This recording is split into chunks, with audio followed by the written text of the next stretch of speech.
నేను ఇస్తారా? ఏం చేస్తావురా? నువ్వు ఎలా ఇస్తావు నేను కూడా చూస్తారా? ఆగురు, అన్నయ్య వస్తాడు కానీ ఎంత చూస్తావు? రాని నేను కూడా చెప్తా అన్నయ్యకి.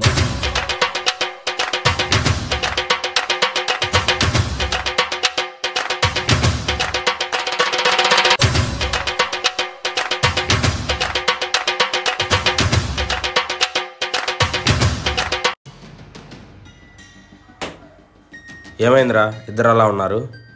అన్న నేను చెప్తా అన్నా. నేను చెప్తాను అన్న నేను చెప్తా అన్నా. ఏహే, ఎవరొకరు చెప్పండి. నువ్వు చెప్పరా, ఏం జరిగింది? నేను ఒక అమ్మాయిని లవ్ చేస్తున్నాను. నా అమ్మాయికి లవ్ లెటర్ ఇద్దామంటే వీడు అర్థం పడుతున్నాడు అన్న. అరే నువ్వెందుకు అడ్డం వస్తున్నారు నా వాడికి? అమ్మాయి నేను ఎప్పుడు లవ్ వస్తున్నా, ఎవరో తెలియకుండా మెయింటైన్ చేస్తాను. వాడు ఆల్రెడీ అమ్మాయిని లవ్ చేస్తాడు. నువ్వు మధ్యలో వెళ్ళి లవ్ లెటర్ ఇవ్వటం కరెక్ట్ కాదు. ఎందుకంటే వాడు ఎప్పటి నుంచో లవ్ చేస్తాడు కాబట్టి. నువ్వు డ్రాప్ అయిపో నా మాటని. అలా మధ్యలో పోయి చేయటం తప్పు, సరేనా? సరే అన్న.